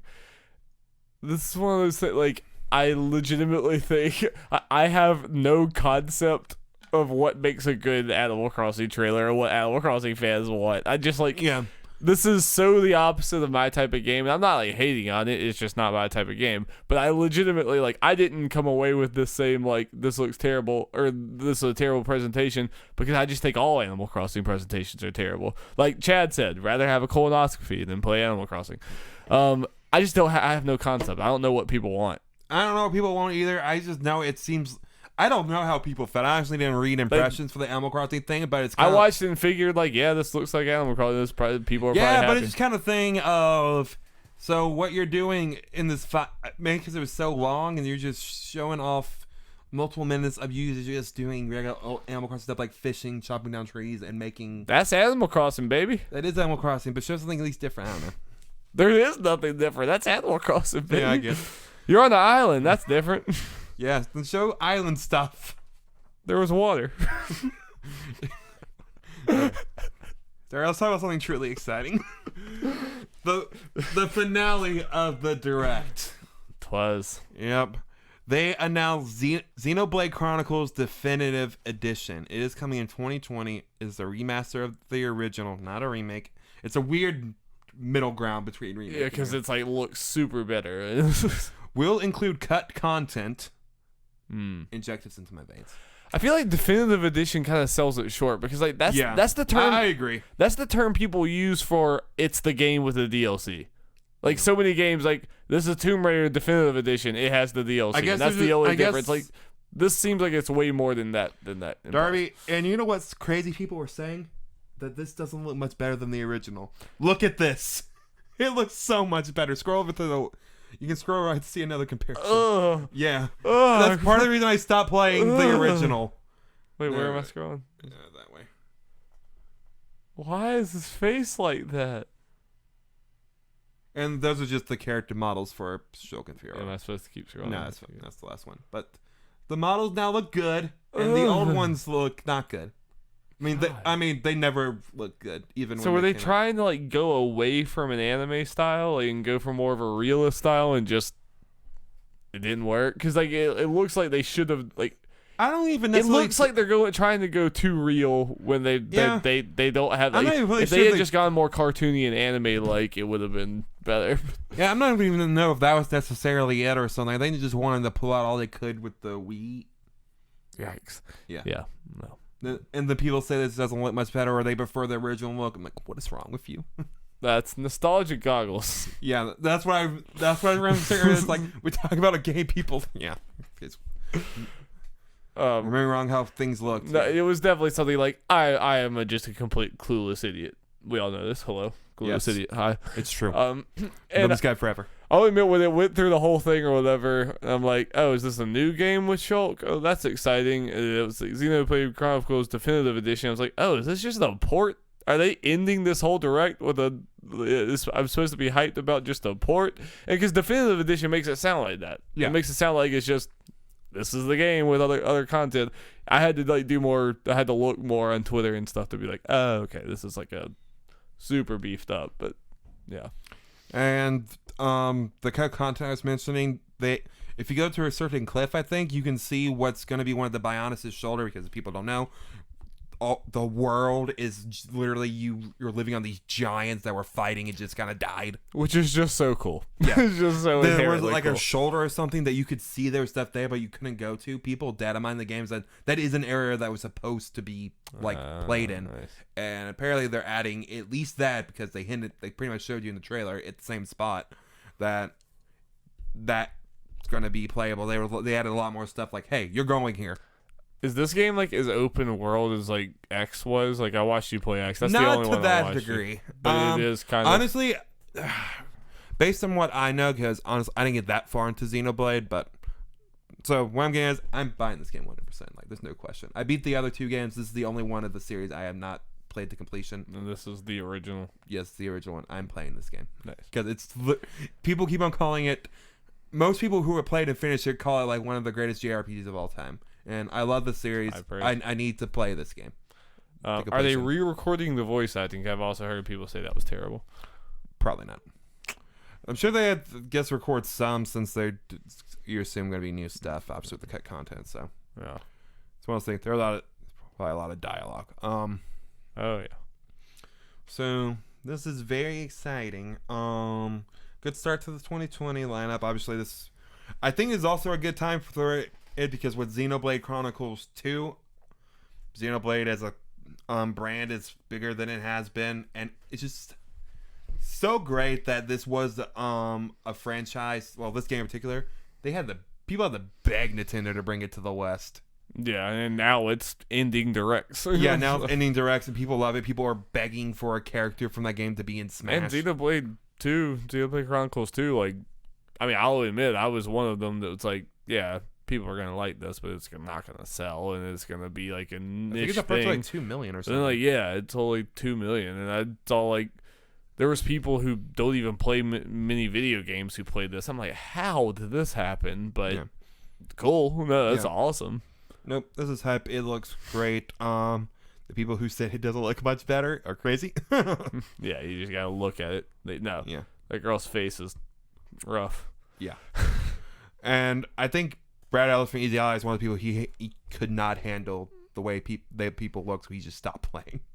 So now he hasn't said it. I haven't heard him say it directly, but I imagine now he will give it another shot. Yeah, might be more people like that. When did this game come out? 2012. Oh, I thought it was longer ago than that. Yeah. 2011, 2012, something like that. Does it feel like 2011, 12 was that long ago? Yeah. But it was. Yep. So, cool way to interact. We got one final thing that's not direct related, but it's Nintendo related, so we'll talk about it real quick. It won't be long. All right. I don't know if you saw this, but after Direct, Nintendo released a video teasing a new experience for Switch. The full reveal will be on September 12th. This weird, like, wheel band thing that's pretty much like it's going to be Switch Fit. Okay, I've heard people say that they were doing some fitness thing again. Yeah. Yeah, they said you strap like a Joy-Con to your leg or something. All right, let's get a live reaction of you right now. Okay. Oh boy. I don't know how I feel about strapping Joy-Cons to my legs. Strap it in, Darby. So what is it? Just go to Nintendo's YouTube page. Type in Nintendo. Should be. I imagine it's gonna be one of the top things. Okay, well they had there it is. Okay. Almost 1 million views. Look at that, Darby. It stretches. What is that? Oh, just you wait. Nintendo's being weird again. I mean, they never stop. What is Joy-Con? Oh, I mean, Labo. Oh, no. You're going to get this, right, Darby? So you can't stop us. You can't stop being fit. This entire company is funded off of the money we got from We Fit. We want it back. There's probably investors are like, hey, can you do that again? Can you do some fitness thing? Oh, sure. Here you go. It's like, genius. Here's a freaking, like, rubber circle. Oh, no. It's just a circle. I did a backflip, Darby. Hell. Yeah, sometimes it's not going to catch on quite as much as like Wii Fit back in the day, but it'll probably do more than I think it's going to do. Look at that kid. So excited. I'm just confused as to what exactly. That's why you gotta wait for the full reveal on September 12th. Oh my Are you curious, Darby? I'm curious, yeah. Knocking the spin to like $100 is probably gonna cost to get this weird circle. Yeah, that was something. Yep. So we'll talk about it more, I guess, next week because 12th's in a couple days. So what do you think of this direct overall? I think it was a good one. It was a good one overall. Like I love the shadow drops. It was just exciting. I feel like there were a lot of ports like there have been. I think they were at least like fun. I think they were pretty. I think big they were ports. exciting ports, yeah, and then ports that a good many that are like shadow drops live soon or whatever. Yeah, like Tokyo Mirage Sessions is something we've been wanting for so long, and to finally see that it's there, and there's additional content is awesome. Yeah, obviously Deadly Premonition too, and just even if Nintendo didn't realize it, like that's super cool. And the Smash stuff is good. I'm just going to extend it to the Sakurai presentation that's right afterwards. It's pretty much the same thing. So that stuff is good. Banjos now, and I got the presentation. We got like Terry said, Bogard, even if you're not super into Terry Bogard, just like I mean, again, I'm into any new Smash character I'm going to get because I love this game and I want to have all the characters. And even if I don't like the character, their moveset, I'm going to like all that. And that trailer was just it goes into the pantheon of amazing Smash trailers. Yeah. Sans Undertale, and we're getting more DLC. And Divinity was an awesome surprise. Yeah, and obviously, like we talked about, the whole Steam thing is a big deal. And Overwatch is one of my favorite games of all time. Probably not going to play it here, but it's like it's still cool. It's more people stone can to Tracer and Smash, Darby. That's all it needs to be. Honestly, it is.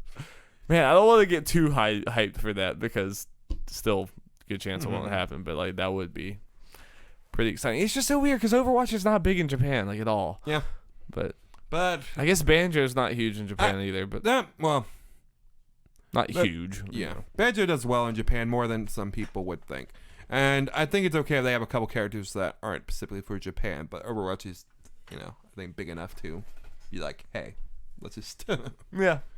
It still feels a little out there, but who knows? Yes. They seem to be going for more and more out there. So. You think Joker was out there? Now look at us now. Yeah, that's true.